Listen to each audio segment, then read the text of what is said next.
Hi hello నమస్తే నేను మీ Lavanya welcome to L K creative things. నా స్టైల్లో కందిపప్పు చారు సూపర్ అండ్ టేస్టీగా ఈరోజైతే చూపించబోతున్నాను. ముందుగా కందిపప్పును తీసుకొని ఇలా 2-3 సార్లు అయితే కడిగేసుకొని కొంచెం వాటర్ పోసి పక్కన పెట్టుకోవాలి కందిపప్పు మునిగేంత వరకు. నేనైతే ఎప్పుడు పప్పు చేయాలనుకున్నా ముందు లేవంగానే ఫస్ట్ కందిపప్పు కడిగేసి పక్కన పెట్టి నానబెట్టుకుంటాను. ఆ నానిన పప్పులోకి వేసుకోవాల్సిన ఇంగ్రీడియంట్స్ ఏంటి అంటే ఇలా 5-6 పచ్చిమిర్చి తీసుకొని మిడిల్లోకి కట్ చేసి వేసుకోవాలి.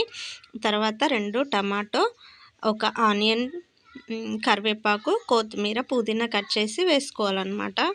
వీడియోలో చూపిస్తున్నట్లుగా కట్ చేసుకోవాలి. కరివేపాకు కొంచెం ఎక్కువగానే యాడ్ చేసుకోవాలి, చాలా టేస్ట్ వస్తుంది.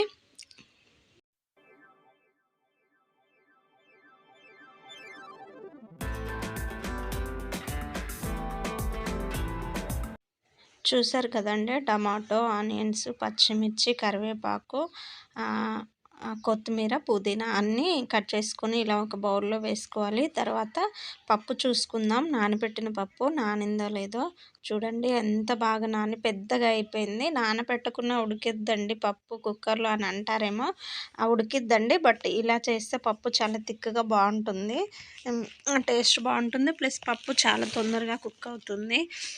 అందులో పప్పులో ఇవన్నీ యాడ్ చేసుకొని ఇంకొంచెం వాటర్ పడతాయి, వాటర్ కూడా యాడ్ చేసుకోవాలి. కొంచెం రా సాల్ట్, కొంచెం పసుపు యాడ్ చేసుకొని కొంచెం వాటర్ యాడ్ చేసుకొని మూత పెట్టేసి కుక్కర్ ఆన్ చేసుకోవాలి, గ్యాస్ మీద పెట్టేసుకోవాలి. కుక్కర్ ఆన్ చేసిన తర్వాత నేనైతే పప్పు నానబెట్టాను కాబట్టి ఒక 4 విజిల్స్కి అయితే నా పప్పు ఉడికిపోతుందండి. 4 విజిల్స్ అయితే వచ్చేసాయి. కుక్కర్ అయితే ఆఫ్ చేసేస్తాను. ఇంకా ఆవిరంతా పోయిన తర్వాత మూత తీసి చూపిస్తాను. ఈలోపు అయితే ఆవిరి పోయే వరకు ఈలోపు చింతపండు అయితే నానబెట్టేసుకోవాలి. ఇలా 2-3 గింజల చింతపండును తీసుకొని 2-3 సార్లు కడిగి కొంచెం వాటర్ పోసి పక్కన పెట్టుకోవాలి. తర్వాత చూద్దామండి. ఆవిరంతా పోయింది, కుక్కర్లోంచి ఆవిరి అంతా వెళ్ళిపోయిందండి, హీట్ అంతా పోయింది. ఇప్పుడు మూత తీసి చూపిస్తాను ఎంత బాగా కుక్ అవుతుందో. మళ్ళీ పప్పు గుత్తితో మళ్ళీ మిక్స్ చేయాల్సిన అవసరం లేకుండా గరిటెతో కలిపేస్తేనే మిక్స్ అయిపోయేంత మెత్తగా అయితే పప్పు కుక్ అయిపోయింది. చూసారు కదా, నేనైతే అసలు పప్పు గుత్తి వాడనే లేదు, చాలా బాగా కుక్ అయిపోయింది. స్మెల్ మాత్రం చాలా బాగా వస్తుంది. ఇందులోకి మీ టేస్ట్కి తగినంత కొంచెం కారము, ఆల్రెడీ పచ్చిమిర్చి వేసాం కాబట్టి లైట్గా ఫ్లేవర్ కోసమని కారము, మీ టేస్ట్కి తగినంత ఉప్పు కూడా యాడ్ చేసుకొని ఇలా మిక్స్ చేసుకోవాలి. కారం వేసిన తర్వాత మంచిగా మిక్స్ చేసుకోవాలండి, ఉండలు లేకుండా కారము. తర్వాత నానబెట్టుకున్న చింతపండు ఉంది కదా, అందులో బాగా చిదిమేసి వాటర్ని, చింతపండు తీసేసి వాటర్ మాత్రం పప్పులో యాడ్ చేసుకొని మళ్ళీ ఇలా మిక్స్ చేసుకొని మీకు ఎంత ఎంత కావాలో పప్పు అంతవరకు వాటర్ అయితే యాడ్ చేసుకోవాలి. కొంచెంమంది తిక్కుగా తింటారు, కొంచెంమంది పలచగా తింటారు. మేమైతే కొంచెం తిక్కుగానే చేసుకుంటాం పప్పు. సో నాకు సరిపోయేలాగా నేనైతే వాటర్ పోసుకున్నాను. తర్వాత కారం ఉప్పు సరిపోయిందా లేదా అని ఒకసారి టెస్ట్ కూడా చేస్తున్నాను.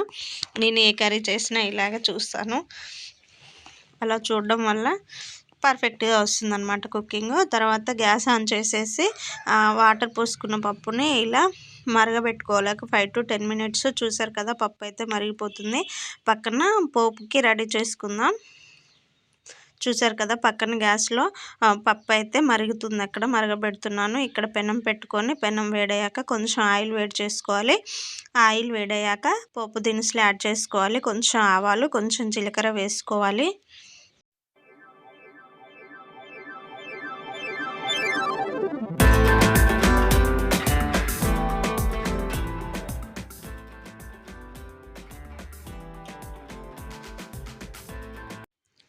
జీలకర్ర, ఆవాలు వేగిపోయిన తర్వాత 4-5 ఎండుమిర్చిని ఇలా మిడిల్లోకి తుంపేసుకొని వేసుకోవాలి. తర్వాత కరివేపాకు యాడ్ చేసుకోవాలి. ఫ్రెష్ కరివేపాకు అయితే పప్పు చాలా టేస్ట్ వస్తుందండి, చాలా మంచి అరోమా వస్తుంది.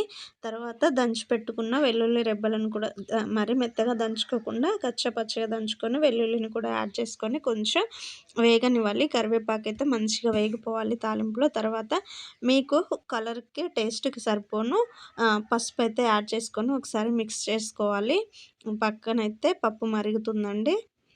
ఇలా వేగిపోయిన తాలింపులోకి పప్పుని యాడ్ చేసుకోవాలి. తాలింపు పప్పులో వేయడం కన్నా పప్పుని తాలింపులో వేయడం వల్ల ఏమంటారు స్మోక్‌కి పప్పు చాలా టేస్ట్ వస్తుందనమాట. నేనైతే ఒక గరిటె పప్పు తీసుకొని ఇలా పోపులోకి వేసేసాను. హై ఫ్లేమ్‌లో మంట పెట్టి వేసాననమాట. చాలా బావుంటుంది. చూసారు కదండీ! చాలా టేస్టీగా పప్పు అయితే చాలా ఈజీగా చేసుకోవచ్చు. అందరికీ పప్పు అన్ని సార్లు టేస్టీగా కుదరదు అంటారు. నేనైతే ఎప్పుడు చేసినా టేస్టీగానే వస్తుంది. నేనెప్పుడు ఈ ప్రాసెస్‌లోనే చేస్తాను పప్పయితే. చాలా చాలా బావుంటుంది. తర్వాత ఒక బౌల్‌లోకి తీసుకొని కొత్తిమీరతో గార్నిష్ చేసుకుంటే చాలా సూపర్ డెలీషియస్ పప్పయితే రెడీ అయిపోతుంది. ఓకే ఫ్రెండ్స్, పప్పయితే చూసారు కదా! చాలా ఈజీగా చేయండి. మీరెప్పుడు చేసినా పప్పు చాలా టేస్టీగా చూసారు కదా! నేనైతే పప్పు ఎలా చేశానో చాలా చాలా టేస్టీగా ఉంటుంది. మీరు కూడా నా స్టైల్‌లో చేయండి.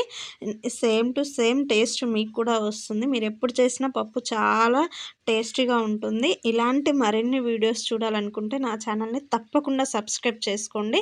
నా వీడియోస్ మీకు నచ్చినట్లయితే తప్పకుండా ఒక లైక్, కామెంట్ అయితే కంపల్సరీ చేయండి.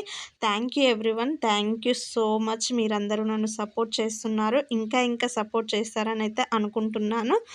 Thank you everyone. Bye. Have a nice day. Next వీడియోలో కలుసుకుందాం. బాయ్. Love you all.